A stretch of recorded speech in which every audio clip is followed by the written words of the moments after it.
Good evening, welcome to ITV News Meridian. Tonight's headlines in the south. The sad cost of debt. A daughter calls for a crackdown on payday firms after father takes her life.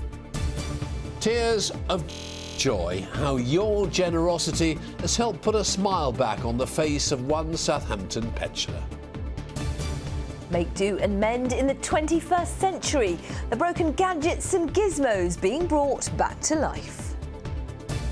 And the art of the brick, the exhibition that's anything but child's play.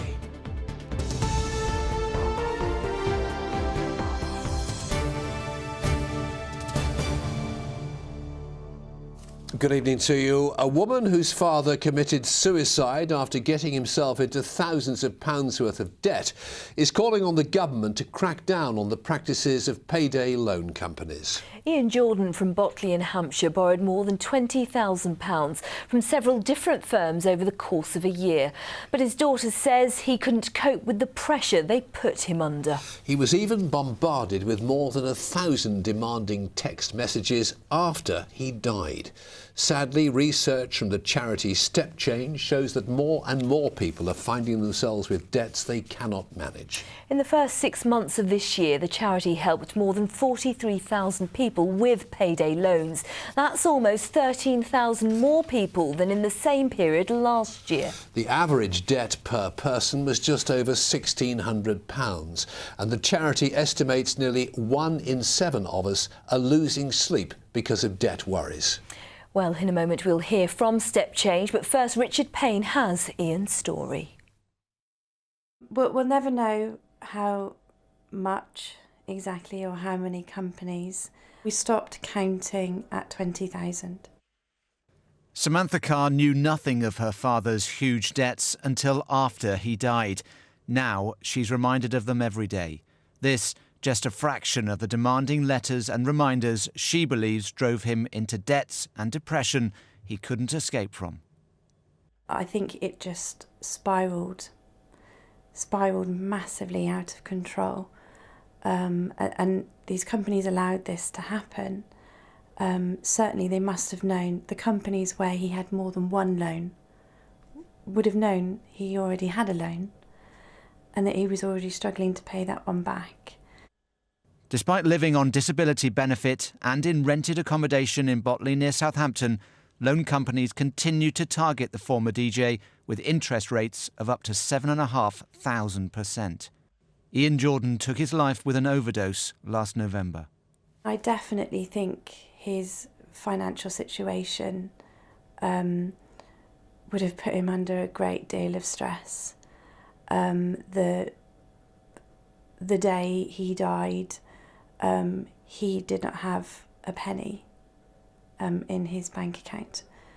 And the last 3 payments to come out by direct debit from his bank account were to payday loan companies. Samantha Carr made this video shortly after her father's death. It's now received thousands of views online and helped to highlight the true cost of huge debts. Coping with these awful payday loan companies, I don't want anyone to feel like that. I don't want any family to have to grieve in that way when it could have been prevented. Richard Payne, ITV News.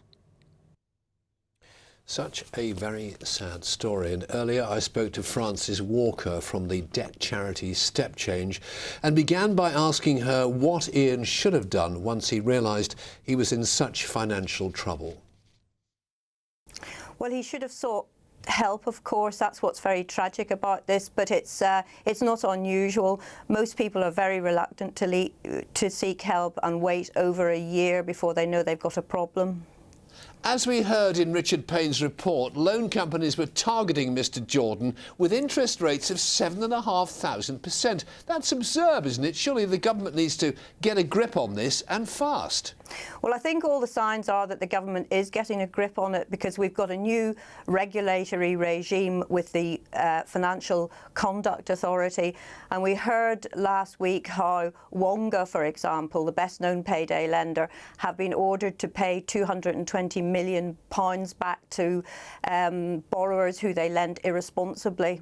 So I think all the signs are good. Christmas, of course, fast approaching. There'll be people out there worrying about how they're going to finance it, won't there? What's your advice to anyone thinking about taking out a payday loan to cover the cost, for example, of the festive period? Well, I don't think that's a good use of a payday loan. I mean, the best thing for Christmas, I'm afraid it's boring but true, is to budget or to cut back and be very realistic about what you can afford. Of course, there's a place for payday loans for this sort of short-term, high-interest credit that people need to cover some emergencies in life. But you must recognise that it's short-term. Before you take out a payday loan, be very confident that you can pay it back, and don't take out more loans to pay it back. And if you're rolling over, can't afford the debt, that's a really strong indicator that you need help. Seek debt advice from a charity such as ours. Wise words. Francis Walker, most grateful to you. Thank you for joining us. Well, you've been sharing your experiences and views on this subject on our Facebook page. Tracy Baker from Bognor Regis says most of the time it's just about managing your money better. If you smoke or drink every day, she says, cut back and save that money. Ricky Willis, meanwhile, says we had a number of payday loans last year, but they became unmanageable. Finally, we did manage to take control of the situation, but it wasn't easy. Meg McCleave says if the government doesn't do something really constructive about these loan monsters, as she calls them, they will end up picking up the tab anyway. Thank you, as always, for getting in touch. Yes, thanks indeed. And you can find more help and advice on dealing with debt on our website, on your smartphone or tablet. Scan the code on the screen now to be taken straight there. Or on your computer, simply search for ITV Meridian. Police investigating the death of a father of two have charged a man with murder and robbery. Adam Cadman was found seriously injured in a flat in Alton last Tuesday. The 32-year-old died in hospital the following day. The Liberal Democrat leadership today called on party members to back proposals to expand Gatwick Airport, having previously opposed the idea. And the attempted U-turn did not go down well at the Lib Dem party conference, as our political correspondent Phil Hornby will now explain. The Lib Dems have always been against any airport expansion in our region. Today they debated their manifesto for the next election. They definitely still rule out Heathrow, but would they open the door to a new runway at Gatwick? You cannot have changes to airport expansion in a way which sacrifices future generations and the clean air and the clean environment they deserve to enjoy. And then there's an interesting debate, to be honest, about how you meet that end. Can you do it in a way which has a bit more airport expansion, but because the aeroplanes are much cleaner and more efficient now and in the future, you're still doing so in a way which is environmentally sustainable? There's a difference of opinion in this party. One of the wonderful things about the Liberal Democrats is we have genuine, sincere debates. It's not all sort of fixed beforehand, and it's certainly not all done at the behest of the leader. I will listen to this debate with as much interest as anybody else. Our airports are a vital part of our local economy. We as a party seek to promote growth. There is nothing progressive about condemning ourselves and our children to living in a wrecked planet with a destabilising climate. If the Davis Review recommends the second runway at Gatwick, we should welcome this, as it's long overdue. In the end, the vote was clear. No to Gatwick, no to any runway expansion. So that's still official Lib Dem policy. But if they find themselves in coalition again after the next election, the party leadership will probably just ignore it. Phil Hornby, ITV News, Glasgow. Now, in yesterday's programme, we told you about 88-year-old Roy Andrews from Southampton, who lost his wallet containing £1,000 while on holiday in Dorset. Well, a number of you contacted ITV with offers of cash after hearing Roy's story, and we are delighted to tell you now he'll be able to treat his family on their final holiday together. Great news, and Duncan Slightholme spoke to Roy and his family earlier. Well, what was meant to be a special family holiday is continuing here in West Dorset. You can see everybody here is gathered around enjoying their holiday together. Roy, first of all, I'll come to you. People have kindly offered you the money that you lost. What do you think about that? I cannot believe there's such much generous people in the world. I really don't. I say, I took my pension and went to different shops, getting things we wanted, and I went for my grandson and everything. And my wife, but I say it's unbelievable. I got a job. We don't want to upset you further thinking about it, but we'll come to Kerry, your daughter-in-law, who raised this issue to the public and said that you'd lost it. Kerry, what do you think about the fact that people have so kindly offered you some of the money that was lost? Well, yeah, we couldn't believe it. I mean, I initially reported it and I thought I wanted to take it a little bit further because I was just so frustrated that I couldn't find it. No, we were really, well, we can't thank people enough, really. They've said some really kind things. We've had some lovely emails. We're so grateful. Well, it's worth pointing out that the wallet is still missing and the money hasn't been put forward, so I'm sure the family here would certainly welcome any more information about what has happened to it. Well done, Roy. Thank you to our wonderful viewers, as always. You are watching ITV News here in the Meridian region. Thanks for choosing us. Coming up... Could a famous poet from the past revive future fortunes for one of our seaside towns? Well, as ever, for more on all of our stories, do head to itv.com/news/Meridian. Any views or news, please call us 0808 10 10 095 or get in touch via Facebook or send us a tweet at ITV Meridian.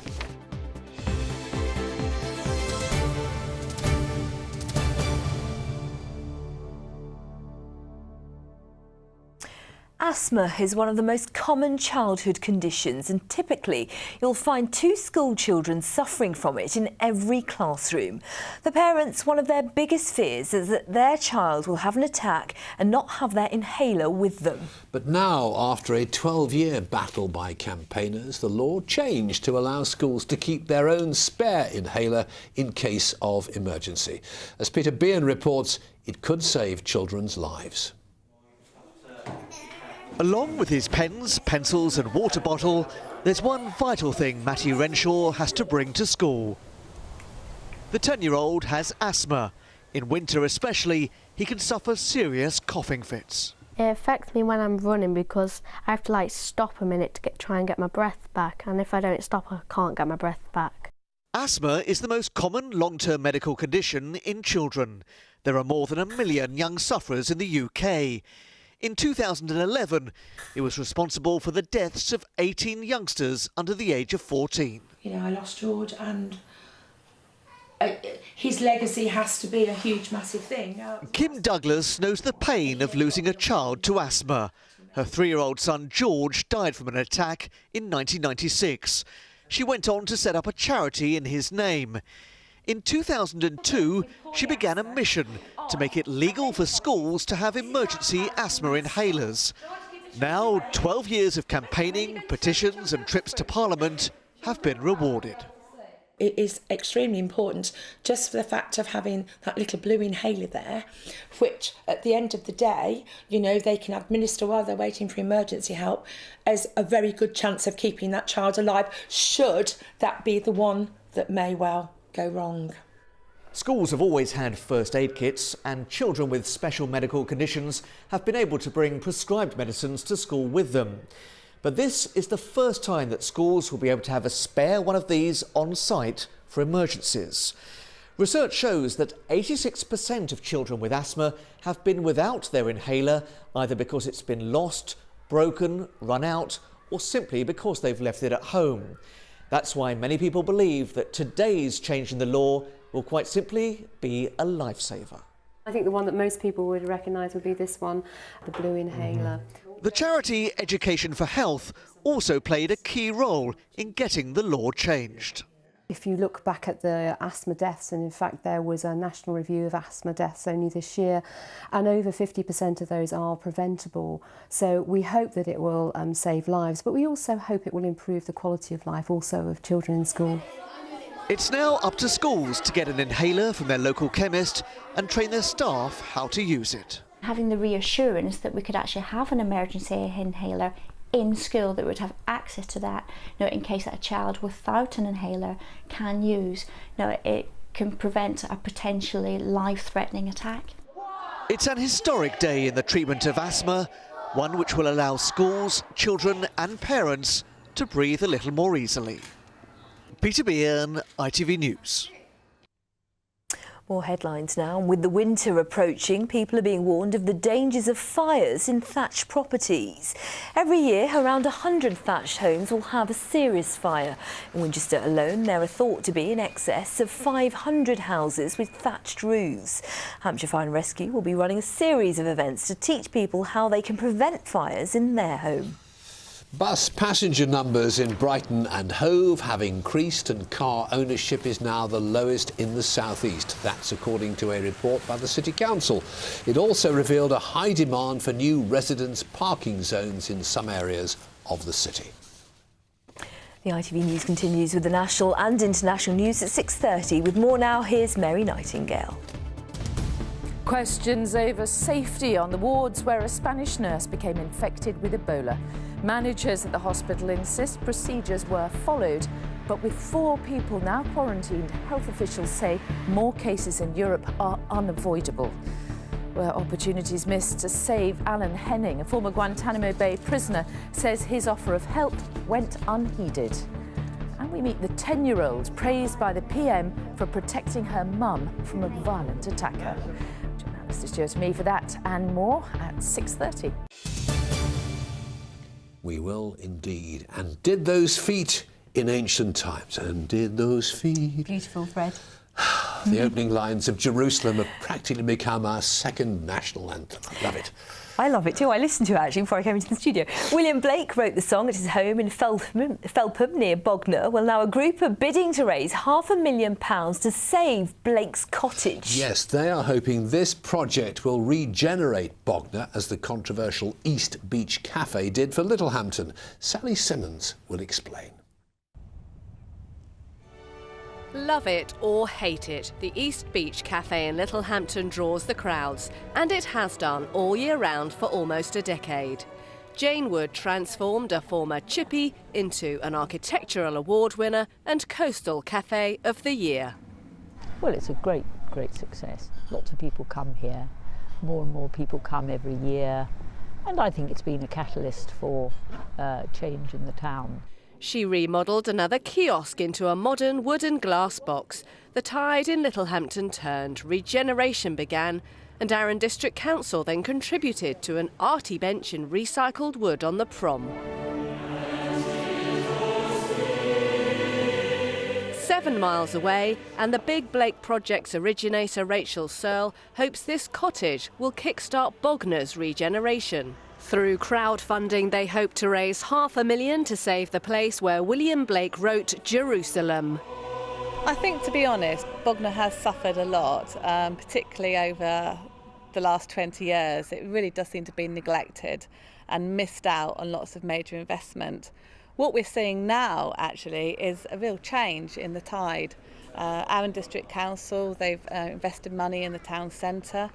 Over in Littlehampton, Jane is working to save the last 19th century warehouse on the harbour, preserving the frontage, building flats. So does she think the Big Blake project will benefit Bognor? I think it could well do. I think little beginnings like that, can well flourish. But I think that in larger towns you need larger projects to make a difference. Designers have come up with bold ideas for the Regis Centre, desperately in need of a revamp. A giant cone, a stack of cubes.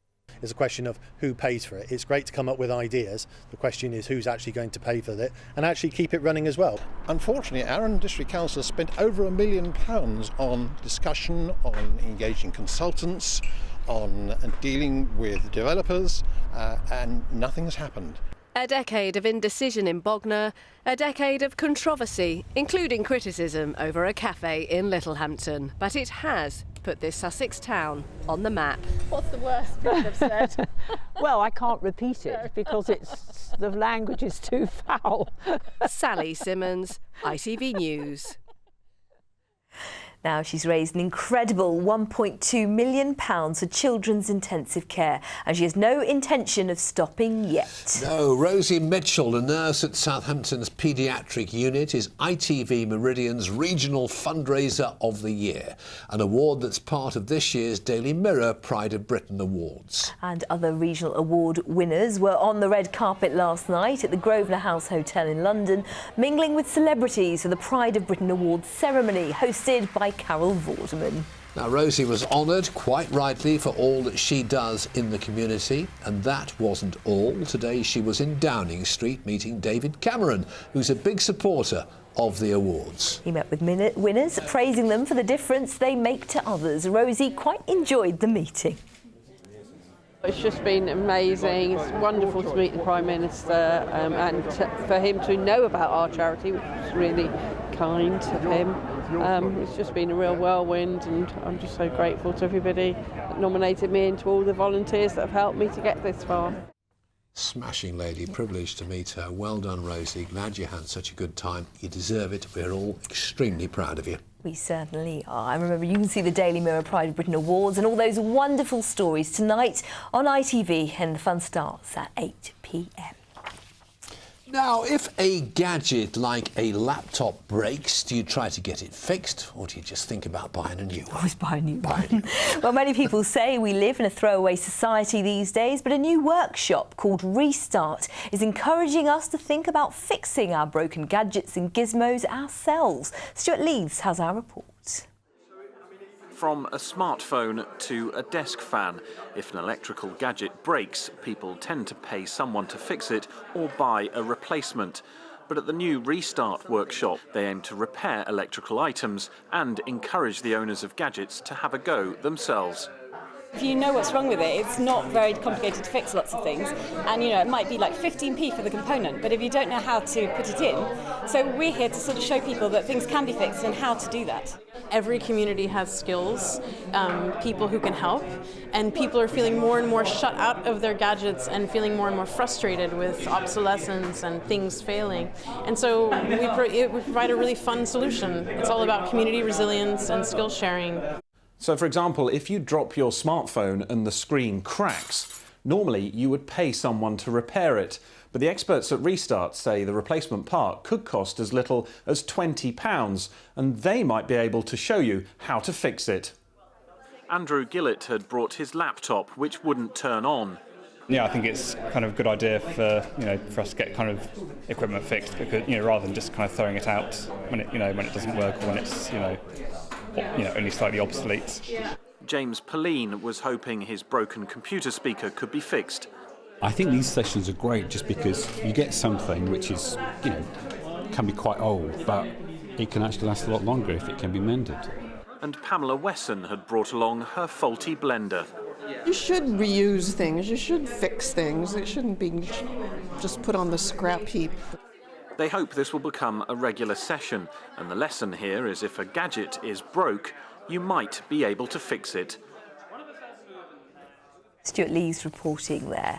Well, from the latest fragile technology to a robust classic now, and Lego is still a firm favourite for children and sure to be on many Christmas lists this year. Absolutely. We already have Legoland, of course, at Windsor, but an American artist has taken his love of the brick to the extreme and has recreated some of the art classics at a new exhibition.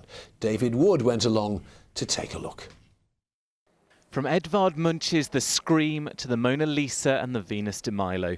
It's all classic art, but as you've never seen it before. This is the world's first exhibition to entirely focus on Lego as an art form, and is the brainchild of American artist Nathan Sawyer.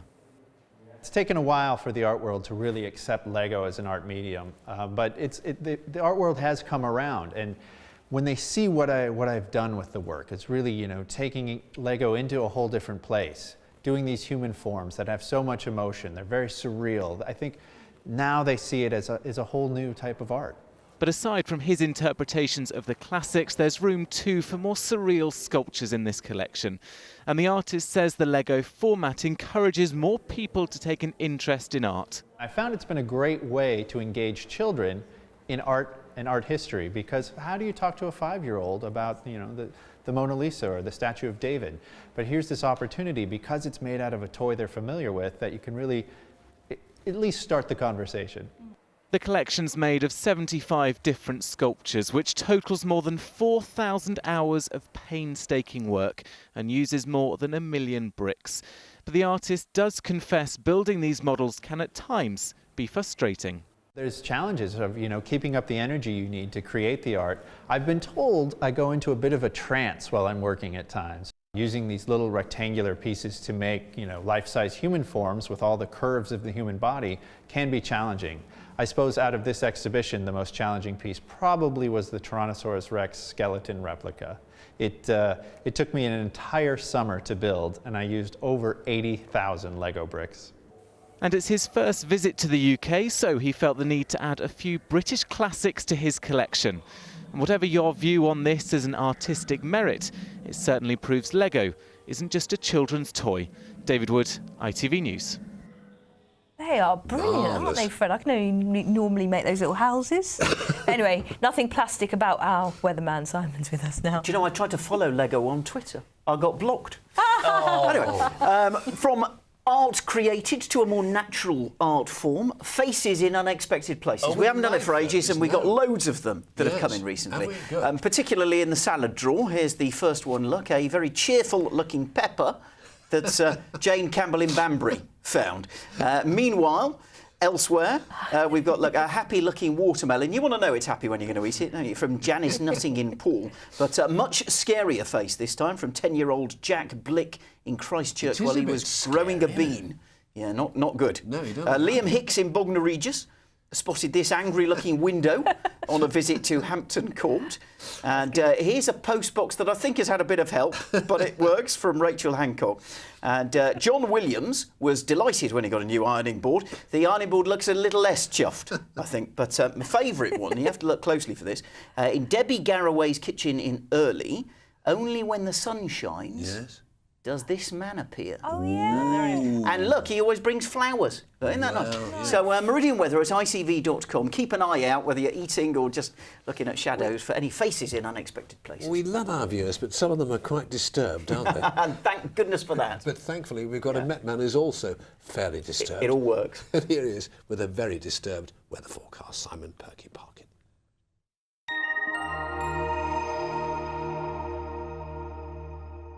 That's us driving on, us driving off in France, and us on the bridge.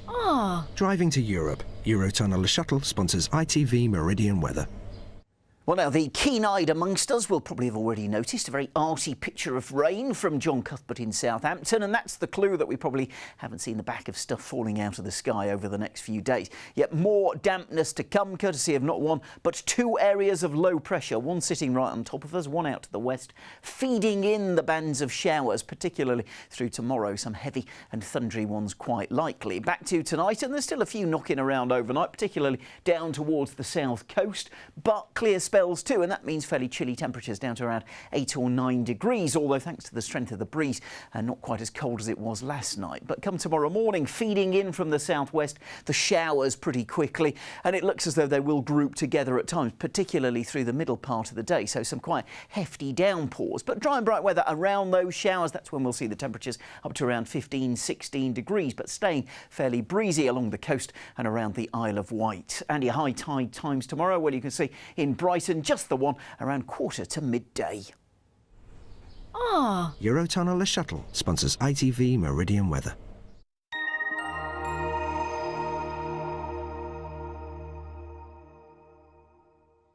Now, before we go, just time to tell you about what's coming up on tomorrow evening's programme. Yes, we shall be back on the beach with A.D. Butler. Remember him as the beachcomber from the Isle of Wight tries to discover the mystery behind those messages found in 3 bottles washed ashore.